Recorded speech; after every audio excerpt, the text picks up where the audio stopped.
BBC বাংলার television অনুষ্ঠান BBC প্রবাহে আপনাদের সবাইকে স্বাগত জানাচ্ছি। আমি শারমিন রমা। শুরুতেই দেখে নেব আজ কি থাকছে। পাকিস্তান আর আফগানিস্তানের বৈরিতার ইতিহাস বহু বছরের পুরনো।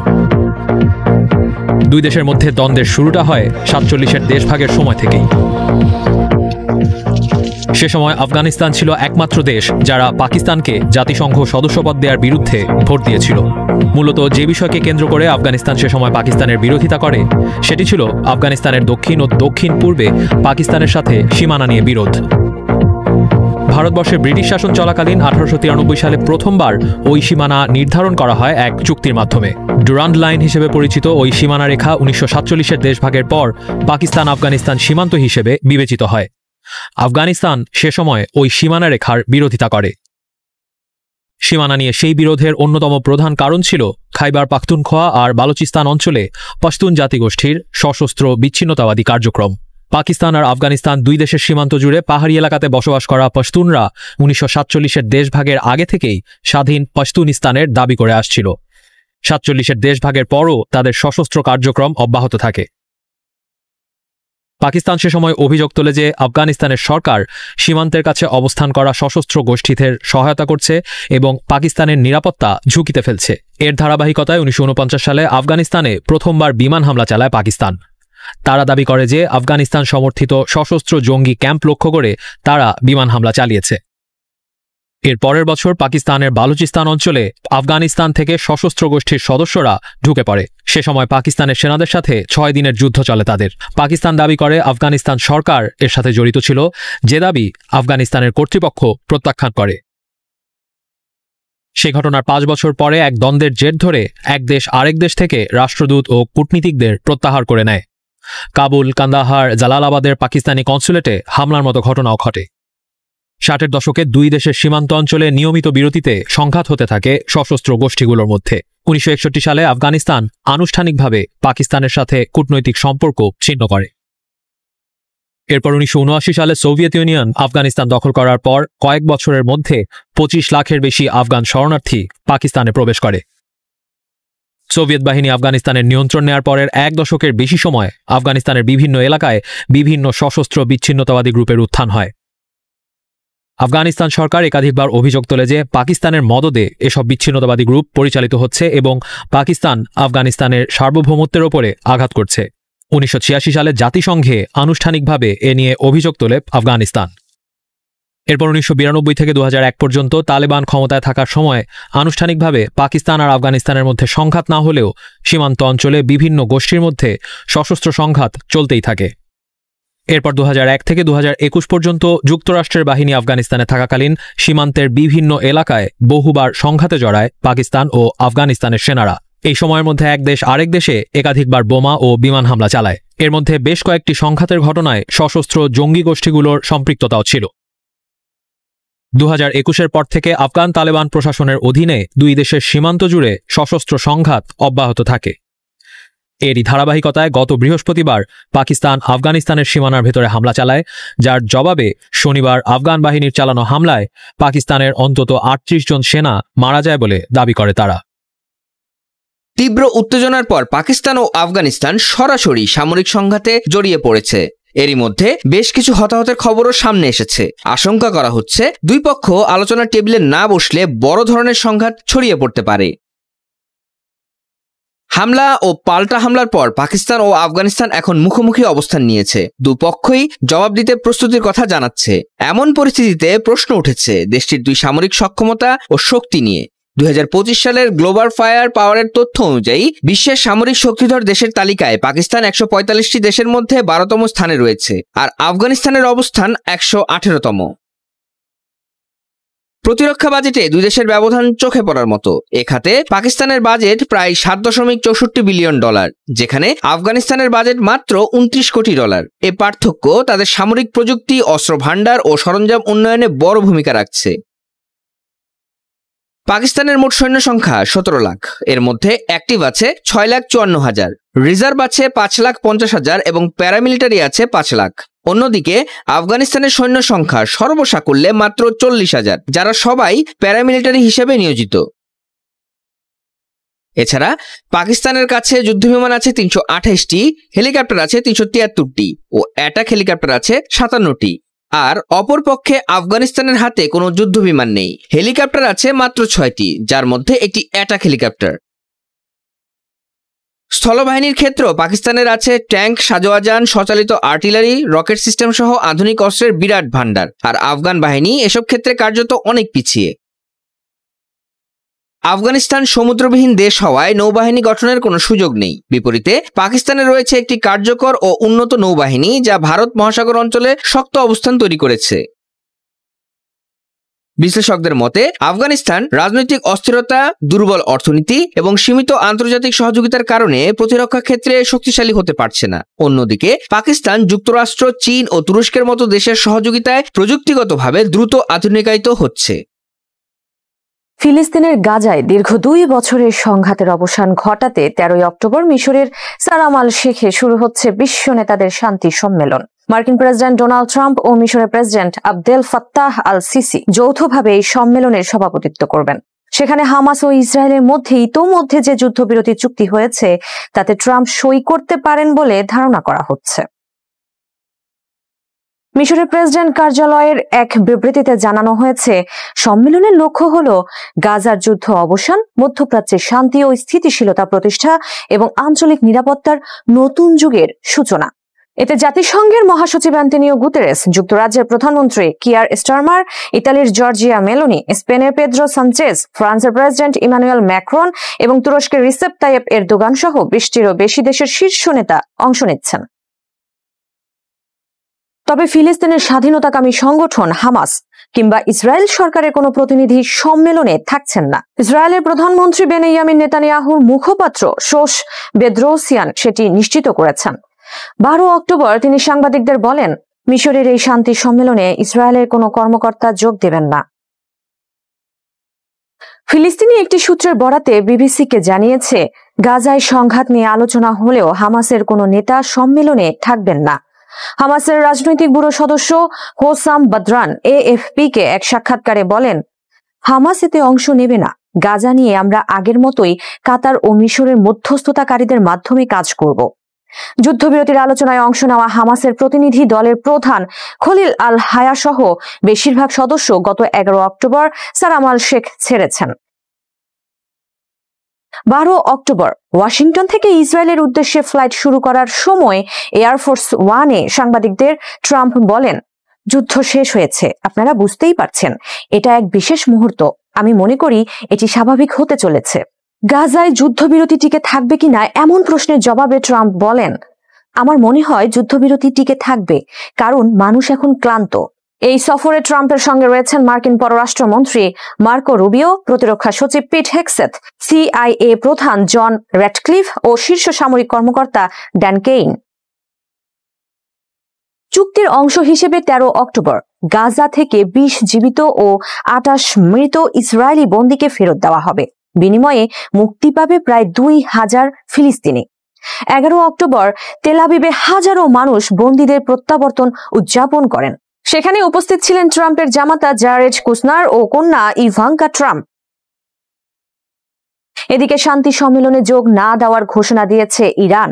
দেশটির পররাষ্ট্রমন্ত্রী আব্বাস আরাগচি বলেছেন, প্রেসিডেন্ট মাসুদ পেজেশকিয়ান মিশরের সারাম আল শেখে আয়োজিত সম্মেলনে অংশ নেওয়ার আমন্ত্রণ প্রত্যাখ্যান করেছেন। আমরা কূটনৈতিক সংলাপকে গুরুত্ব দেই, তবে যারা ইরানি জনগণের ওপর হামলা চালিয়েছে এবং এখনো হুমকি ও নিষেধাজ্ঞা আরোপ করছে তাদের সঙ্গে আমরা কোনো বৈঠকে বসতে পারি না। 13 অক্টোবর 4 ঘন্টার জন্য ইসরায়েল সফর করবেন মার্কিন প্রেসিডেন্ট ডোনাল্ড ট্রাম্প। চ্যানেল 12 জানিয়েছে, সংক্ষিপ্ত এই সফরে প্রেসিডেন্ট ট্রাম্প প্রধানমন্ত্রী বেনিয়ামিন নেতানিয়াহু এবং ইসরায়েলি জিম্মিদের পরিবারের সঙ্গে সাক্ষাৎ করবেন। এছাড়া তিনি ইসরায়েলের পার্লামেন্টও ভাষণ দেবেন। জানা যায়, ট্রাম্প 13 অক্টোবর সকাল 9:20 ইসরায়েলে অবতরণ করবেন এবং বেলা 1টায় তিনি মিশরের উদ্দেশ্যে ইসরায়েল ত্যাগ করবেন। গাজায় এখন উদ্ধার ও পুনর্বাসন কার্যক্রম চলছে জোরে সোরে। স্থানীয় সরকারের তথ্য মতে উপত্যকা জুড়ে এখন পর্যন্ত 5,000-এর বেশি উদ্যোগ নেওয়া হয়েছে। এর মধ্যে রয়েছে 850-টিরও বেশি উদ্ধার মিশন, যেখানে ধ্বংসস্তূপ থেকে মরদেহ উদ্ধার, ধ্বংসপ্রাপ্ত এলাকায় নিরাপত্তা নিশ্চিত ও সড়ক পরিষ্কারের কাজ চলছে। 10 অক্টোবর সকাল থেকে এখন পর্যন্ত 150টি মরদেহ উদ্ধার করা হয়েছে। এছাড়া 900টিরও বেশি পানি ও নিকাশি সেবা কার্যক্রম সম্পন্ন হয়েছে। তবে ইসরায়েলের অবরোধ বহাল থাকায় জ্বালানি ও সরঞ্জাম সরবরাহে বড় বাধা রয়ে গেছে। খান ইউনিসের মেয়র জানিয়েছেন, জেলার 85% এলাকা ধ্বংস হয়েছে এবং 4 লাখ টন ধ্বংসাবশেষ সরাতে হবে। মানবিক সহায়তায় আন্তর্জাতিক সংস্থাগুলো সক্রিয় হচ্ছে। বিশ্ব খাদ্য কর্মসূচি জানিয়েছে তারা গাজায় 145টি খাদ্য বিতরণ কেন্দ্র পুনরায় চালুর প্রস্তুতি নিচ্ছে। অন্যদিকে ইউনিসেফ 12 অক্টোবর থেকে অপুষ্ট শিশুদের জন্য উচ্চ শক্তির খাবার, নারীদের স্বাস্থ্য সামগ্রী ও তাঁবু সরবরাহ উল্লেখযোগ্যভাবে বাড়ানোর পরিকল্পনা নিয়েছে। ফিলিস্তিনের গাজা উপত্যকা, যেখানকার প্রতিটি ধূলিকণায় মিশে আছে গাজাবাসীর রক্তবিন্দু। চারদিকে কেবলই ধ্বংসচিহ্ন, বাতাসে নীরব কান্না। 10 অক্টোবর কার্যকর হওয়া যুদ্ধবিরতির পর উত্তর গাজার বাসিন্দারা যে ঘরে ফেরার স্বপ্নে বুক বেঁধেছিলেন, সে ঘর এখন ইসরায়েলি ক্ষেপণাস্ত্রের আঘাতের চিহ্ন নিয়ে দাঁড়িয়ে। 2 বছর ধরে চলা ইসরায়েলি বোমায় গাজাবাসীর চেনা মানচিত্রটি এখন তাদের কাছে বেশ অচেনা। খোদ জাতিসংঘ বলছে, ধ্বংস হয়ে যাওয়া গাজা তার পুরনো রূপে ফিরতে বা ফেরাতে লেগে যাবে কয়েক প্রজন্ম। এখনকার বাসিন্দারা তা দেখে যেতে পারবেন কিনা তা নিয়ে রয়েছে সন্দেহ। এমন পরিস্থিতিতে ইসরায়েলকে সেখানে অবিলম্বে তাঁবু ও অস্থায়ী আশ্রয় কেন্দ্র সরবরাহের অনুমতি দিতে হবে বলে মন্তব্য করেছেন জাতিসংঘের একজন বিশেষজ্ঞ। জাতিসংঘের আবাসন অধিকার বিষয়ক বিশেষ র্যাপোর্টিয়ার বালাকৃষ্ণ রাজাগোপাল গাজার বাসিন্দাদের এই অসহায়ত্বের ছবি তুলে ধরেছেন। ইসরায়েলি সেনারা সরে যাওয়ার পর ফিলিস্তিনিরা যখন প্রিয় ভূমিতে ফিরেছেন, তখন তারা খুঁজে পেয়েছেন শুধু ইটের স্তূপ। রাজাগোপাল আল জাজিরাকে দেওয়া এক সাক্ষাৎকারে বলেছেন, যুদ্ধের মানসিক প্রভাব ও আঘাতের মাত্রা ভয়াবহ। উত্তর গাজায় ফিরে আসা লোকজনের মধ্যে আমরা এখন সেটাই স্পষ্টভাবে দেখতে পাচ্ছি। প্রিয়জন আর মাথা গোজার ঠাঁই হারানোর গভীর ক্ষত নিয়েই তারা ফিরছেন। এই যুদ্ধবিরতি লাখ লাখ ফিলিস্তিনির জন্য যেন স্বস্তির এক ক্ষণস্থায়ী নিঃশ্বাস। 2023 সালের 7 অক্টোবর থেকে শুরু হওয়া এই যুদ্ধে ইতোমধ্যে 67,700 জনেরও বেশি ফিলিস্তিনি প্রাণ হারিয়েছেন। পুরো গাজায় নেমে এসেছে এক ভয়াবহ মানবিক বিপর্যয়, যেখানে মানুষের বেঁচে থাকার ন্যূনতম আশ্রয়টুকু কেড়ে নেওয়া হয়েছে। জাতিসংঘের হিসাব অনুযায়ী গাজার 92% আবাসিক ভবন ক্ষতিগ্রস্ত বা ধ্বংস হয়েছে। যারা বেঁচে আছেন তাদের ভাগ্য এখন তাঁবু বা অস্থায়ী আশ্রয় কেন্দ্রের অনিশ্চিত জীবন। রাজাগোপাল বলেন, চলতি বছরের শুরুর দিকে হওয়া অস্থায়ী যুদ্ধবিরতির সময় গাজায় তাঁবু ও অস্থায়ী আশ্রয় কেন্দ্র পাঠানোর কথা ছিল, কিন্তু ইসরায়েলের কঠোর অবরোধের কারণে সেখানে কিছুই ঢুকতে পারেনি। এই বিশেষজ্ঞ বলেন, এটাই আসল সমস্যা। ইসরায়েল যদি গাজার সব প্রবেশপথের নিয়ন্ত্রণ না ছাড়ে, তবে গাজায় অবিলম্বে সহায়তা দেওয়া সম্ভব নয়। এটি এখন জরুরি। গাজা জুড়ে যে গণহারে বসতবাড়ি ধ্বংস করা হয়েছে, রাজাগোপাল সেটিকে ডোমিসাইড বলে অভিহিত করেছেন। তার মতে, বাড়িঘর ধ্বংস করাই ফিলিস্তিনিদের বিরুদ্ধে ইসরায়েলের জাতি হত্যার অন্যতম প্রধান উপাদান। তিনি গভীর বেদনায় স্মরণ করিয়ে দেন, মানুষকে তাদের ভিটেমাটি থেকে উচ্ছেদ করে একটি অঞ্চলকে বসবাসের অযোগ্য করে তোলা জাতি হত্যার মূল উপাদানগুলোর একটি। রাজাগোপাল 1948 সালে ইসরায়েল রাষ্ট্র প্রতিষ্ঠার সময় ফিলিস্তিনিদের উপর চালানো নাকবা বা মহাবিপর্যয়ের কথা স্মরণ করে বলেন, গত 2 বছরে যা ঘটেছে সেটি যেন তারই পুনরাবৃত্তি। এই চরম ধ্বংসলীলার পর গাজার পুনর্গঠন প্রক্রিয়া শেষ হতে যে কয়েক প্রজন্ম লেগে যাবে, সেই ভাবনা প্রতিটি ফিলিস্তিনি হৃদয়কে এক দীর্ঘ ও অন্ধকার ভবিষ্যতের দিকে ঠেলে দিচ্ছে। তারা হয়তো আজ ধ্বংসস্তূপের উপর দাঁড়িয়ে, কিন্তু তাদের চোখে মুখে প্রিয় ভিটেমাটি আর হারানো জীবনের প্রতি এক অবিচল ভালোবাসার প্রতিচ্ছবি। যুদ্ধবিরতির পর গাজায় যে একটুখানি স্বস্তির নিঃশ্বাস ফেলার কথা ছিল, সেখানে আবারও ছড়িয়ে পড়েছে গুলির শব্দ, ধোঁয়া আর আতঙ্ক। তবে এবার তা ইসরায়েলের দিক থেকে নয়, বরং আক্রমণ এসেছে ভেতর থেকে। নিজেদের মধ্যেই লড়াই শুরু করেছে গাজার সশস্ত্র গোষ্ঠীগুলো। ইসরায়েলি সেনাদের সরে যাওয়ার মাত্র কয়েকদিনের মধ্যেই হামাস নিজেদের নিয়ন্ত্রণ কায়েম করতে অভিযানে নেমেছে। প্রতিদ্বন্দ্বী গোষ্ঠী ও মিলিশিয়ার সঙ্গে রক্তক্ষয়ী সংঘর্ষে জড়িয়ে পড়েছে তাদের সশস্ত্র সদস্যরা। ইতোমধ্যে কয়েকজন নিহত ও বহুজনকে গ্রেপ্তার করেছে হামাস বাহিনী। ইসরায়েলি সেনারা সরে যাওয়ার পর হামাস গাজার বিভিন্ন এলাকায় তাদের শক্ত অবস্থান দেখাতে শুরু করেছে। 12 অক্টোবর রাতে স্থানীয় সূত্রের বরাতে বিবিসি জানায়, গাজার উত্তরাঞ্চলে হামাসের অভিযান চলছে। সংগঠনটি কয়েক হাজার সশস্ত্র সদস্য ও নিরাপত্তা বাহিনী মোতায়েন করেছে। তাদের লক্ষ্য গাজাকে অপরাধী ও ইসরায়েলের সহযোগীদের হাত থেকে মুক্ত করা। সৌদি দৈনিক আশারক আল আওসাদ জানিয়েছে, হামাসের অভ্যন্তরীণ নিরাপত্তা ও সামরিক গোয়েন্দা ইউনিট জাবালিয়া ও উত্তর পূর্ব গাজায় অভিযান চালাচ্ছে। প্রতিদ্বন্দ্বী নেতাদের খুঁজে গ্রেপ্তার বা হত্যা করা হচ্ছে। উত্তরাঞ্চলের পাশাপাশি দক্ষিণ গাজাতেও একই ধরনের অভিযান চলছে। হামাসের পক্ষ থেকে জানানো হয়েছে, হামাস নতুন করে সামরিক অভিজ্ঞতা সম্পন্ন গভর্নর নিয়োগ দিয়েছে এবং গাজা নগরীর বিভিন্ন এলাকায় সশস্ত্র টহল শুরু করেছে। এরই মধ্যে সংগঠনটির নির্দেশে প্রায় 7,000 নিরাপত্তা সদস্যকে মাঠে নামানো হয়েছে। পরিস্থিতি সবচেয়ে ভয়াবহ আকার নেয় গাজা সিটির সাবরা মহল্লায়, যেখানে ডগমুস ক্ল্যান ও হামাসের মধ্যে সংঘর্ষ হয়। হামাসের বিশেষ বাহিনীর 2 সদস্য, যাদের একজন উচ্চপদস্থ কমান্ডারের ছেলে, প্রতিদ্বন্দ্বী ডগমুস গোত্রের হাতে নিহত হন। এই ঘটনা ঘটার সঙ্গে সঙ্গে হামাস এলাকা ঘিরে ফেলে অভিযান শুরু করে। উত্তর গাজার বেইত লাহিয়ায় আশরাফ আল মানসির অনুসারীদের সঙ্গে হামাস বাহিনীর গোলাগুলি হয়। প্রত্যক্ষদর্শীরা জানান, ডগমুস গোত্রের একজন কমান্ডার নিহত হন এবং বেশ কয়েকজনকে গ্রেপ্তার করা হয়। এদিকে স্থানীয় মিলিশিয়া নেতা হুসাম আল আসতাল অবশ্য এই অভিযোগ অস্বীকার করেছেন। তিনি বলেন, হামাস কোনো বিরোধী কমান্ডারকে হত্যা করেছে এমন খবর সম্পূর্ণ মিথ্যা। হামাসের অভিযোগ, যুদ্ধ চলাকালে এই গোত্র তাদের অস্ত্রাগার লুট করেছিল। এমনকি বহু বছর ধরেই তারা হামাসের কর্তৃত্ব অস্বীকার করে আসছে। এরপর সংঘর্ষ দ্রুত ছড়িয়ে পড়ে বেইত লাহিয়া ও খান ইউনিসে। স্থানীয় কমান্ডার ইয়াসের আবু শাবাব ও হুসাম আল আসতাল হামাসকে অভিযুক্ত করেন। আসতাল বলেন, হামাস এখন নিজের জনগণের বিরুদ্ধে অস্ত্র ধরেছে। এছাড়া রাফাহ অঞ্চলে আবু শাবাবের ওপর হামলার চেষ্টা ব্যর্থ হলে উত্তেজনা আরো বেড়ে যায়। এই সংঘর্ষে ফিলিস্তিনি সাংবাদিক সালেহ আল জাফারাউই নিহত হয়েছেন। ফিলিস্তিনি সূত্রগুলো আল জাজিরা আরবিকে জানায়, 28 বছর বয়সী সালেহ গাজা উপত্যকায় হামাস ও ইসরায়েলের যুদ্ধের ভিডিও ধারণ ও প্রচার করে পরিচিতি পেয়েছিলেন। গাজা নগরীর সাবরা এলাকায় হামাসের সঙ্গে গোত্রের সশস্ত্র সদস্যদের সংঘর্ষের খবর সংগ্রহ করেছিলেন তিনি।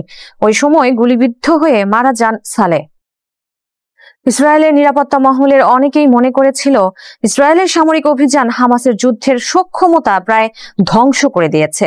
তাই সেনা প্রত্যাহারের পরও গাজায় প্রভাব ধরে রাখতে কিছু স্থানীয় গোষ্ঠীকে অর্থ ও অস্ত্র দিয়ে ফিলিস্তিনি যোদ্ধা হিসেবে সাজানো হয়েছিল। হামাসের দাবি, এই গোষ্ঠীগুলো আসলে ইসরায়েলের এজেন্ট বাহিনী। কিন্তু হামাসের শক্তি এখনো টলেনি। তাই যুদ্ধবিরতি ঘোষণার পরপরই হামাস গাজার সর্বত্র নিজেদের যোদ্ধাদের মোতায়েন করেছে। তারা দেখিয়ে দিয়েছে, গাজার ভেতরে ক্ষমতা ধরে রাখার সক্ষমতা তারা এখনো হারায়নি। কিছু জায়গায় এই এজেন্টরা পরিস্থিতি উত্তপ্ত করার চেষ্টা করেছিল। সেখানে হামাস আক্রমণ করে পরিস্থিতি নিয়ন্ত্রণে এনেছে। যুদ্ধবিরতি অনুযায়ী 13 অক্টোবরের মধ্যে ইসরায়েলি জিম্মিদের বিনিময়ে ফিলিস্তিনি বন্দীদের মুক্তি দেওয়ার কথা। দ্বিতীয় ধাপে নিরস্ত্র করা এবং গাজায় আন্তর্জাতিক শান্তিরক্ষা বাহিনী মোতায়েনের পরিকল্পনা রয়েছে। হামাস তাদের প্রতিদ্বন্দ্বী সব গোষ্ঠীকে 48 ঘন্টার মধ্যে অস্ত্র সমর্পণ ও নেতাদের আত্মসমর্পণের নির্দেশ দিয়েছে। কিন্তু রাফা অঞ্চলে ইয়াসের আবু শাবাবের নেতৃত্বাধীন পপুলার ফোর্সেস এই নির্দেশ মানতে অস্বীকৃতি জানিয়েছে। হামাস জানিয়েছে, ইসরায়েলের হামলায় শুধু তাদের যোদ্ধাই নয়, গাজার ফিলিস্তিনি পুলিশও ক্ষতিগ্রস্ত হয়েছে। তাই এখন তারা নিজেরাই আইন শৃঙ্খলা ও স্থিতিশীলতা পুনরুদ্ধারে পূর্ণ দায়িত্ব নিতে প্রস্তুত। সংগঠনের এক মুখপাত্র বলেন, গাজা নিরাপত্তা ও নাগরিকদের অধিকার রক্ষা এখন আমাদের অগ্রাধিকার। যারা বিশৃঙ্খলা ছড়াবে তাদের বিরুদ্ধে কঠোর ব্যবস্থা নেওয়া হবে। দীর্ঘ 2 বছরের যুদ্ধ শেষে গাজা ও ইসরায়েলের বন্দি বিনিময়ের মাধ্যমে শান্তি স্থাপন প্রক্রিয়া শুরু হয়েছে। শান্তি স্থাপন প্রক্রিয়ার প্রথম ধাপে গাজার কিছু অঞ্চল থেকে ইসরায়েলি সেনা প্রত্যাহার করা হয়েছে এবং হামাসের হাতে আটক 20 জন জীবিত ইসরায়েলি জিম্মিদের ফেরত দেওয়া হয়েছে।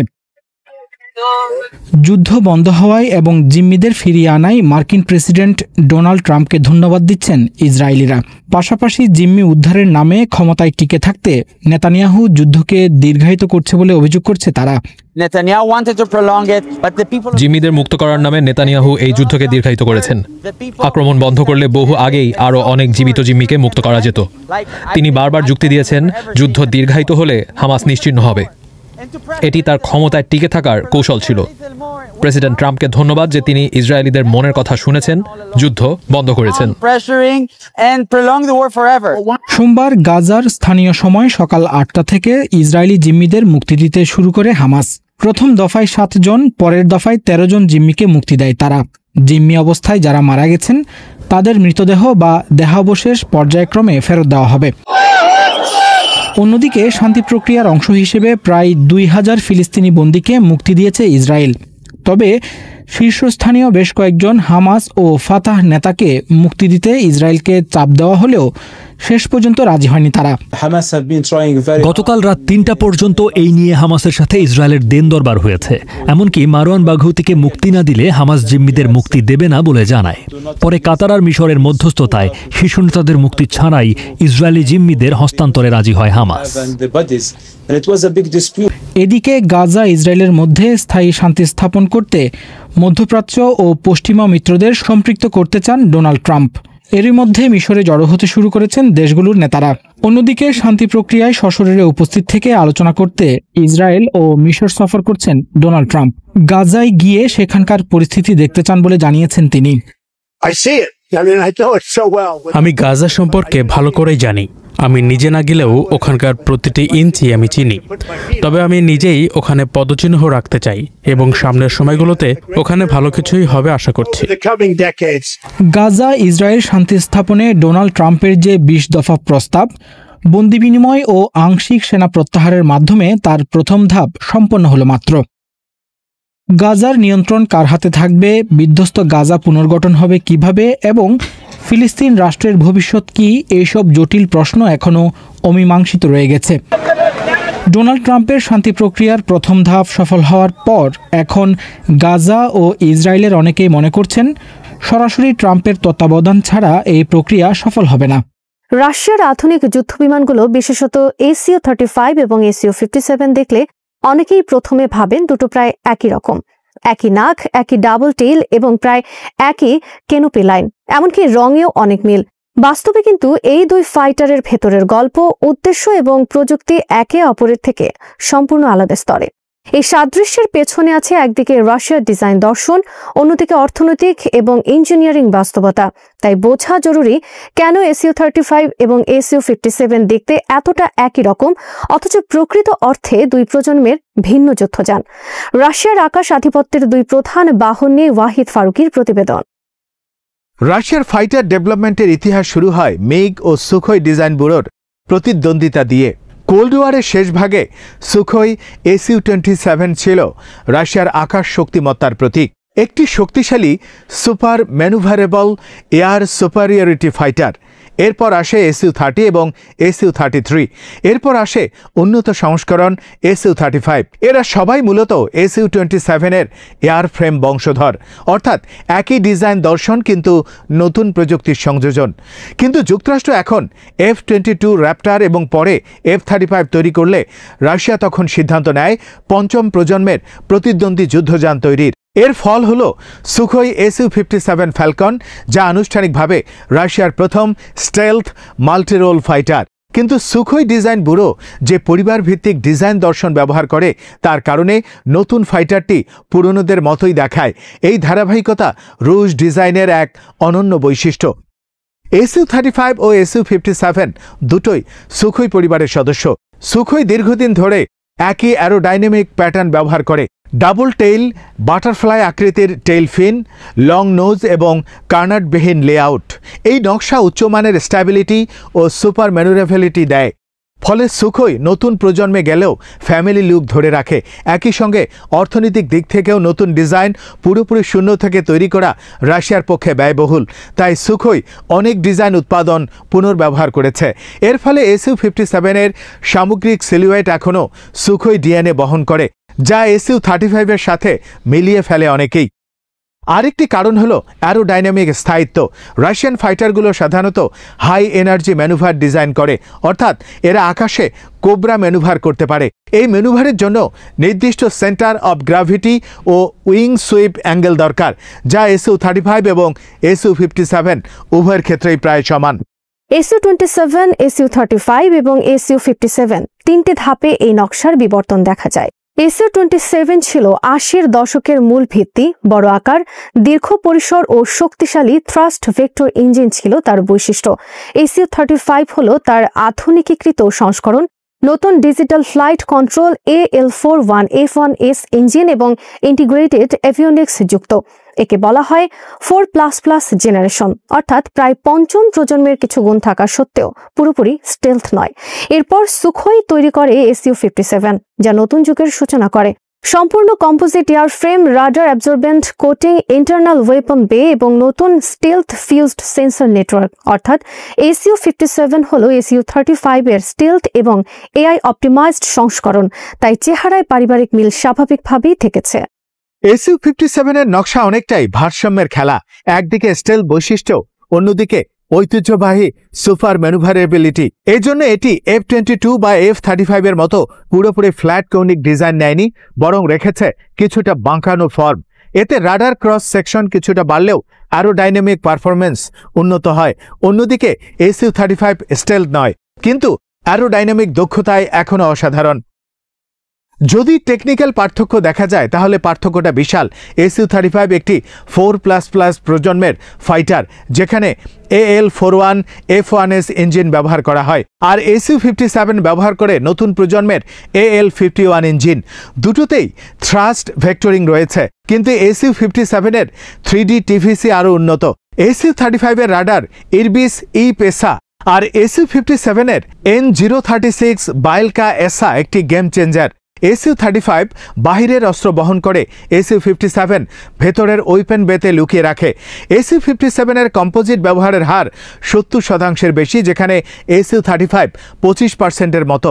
এর ফলে রাডার ক্রস সেকশনে RCS SU-35 1 থেকে 3 বর্গমিটার, কিন্তু SU-57 0.3 বর্গমিটারের নিচে। Sensor fusion, data link, cockpit design সবখানে SU-57 অনেক এগিয়ে রয়েছে। স্টেলথ আর্কিটেকচারের দিকেও রাশিয়া কিছুটা ভিন্ন পথে হেঁটেছে। পশ্চিমা স্টাইলের পরম স্টেলথের বদলে তারা নিয়েছে লো অবজারভেবল কিন্তু হাই ম্যানুভারেবল দর্শন। এজন্য SU-57 আছে 4টি ইন্টারন্যাশনাল ওয়েপন বে, তাপ নিঃসরণ কমানোর কুলিং টেকনোলজি, রাডার শোষণকারী কম্পোজিট স্ক্রিন এবং সারফেসে মিশে থাকা সেন্সর। অন্যদিকে SU-35 এখনও বাহ্যিক হার্ড পয়েন্ট অস্ত্র বহন করে এবং ইনটেকও বেশি খোলা, ফলে এটি রাডারে সহজে ধরা পড়ে। অপারেশনাল ব্যবহারের ক্ষেত্রে পার্থক্য স্পষ্ট। SU-35 হল প্রমাণিত যুদ্ধযান। এটি এয়ার সুপেরিয়রিটি বজায় রাখা ও গ্রাউন্ড অ্যাটাক সাপোর্টের জন্য তৈরি করা হয়েছে। এটি 14,000 মিটার উচ্চতায় 2500 কিলোমিটার গতিতে উঠতে পারে এবং 11টি হার্ড পয়েন্টে অস্ত্র বহন করতে সক্ষম। SU-57 এর লক্ষ্য আরও বিস্তৃত: stealth, infiltration, data network, centric warfare ও মাল্টিরোল সক্ষমতা।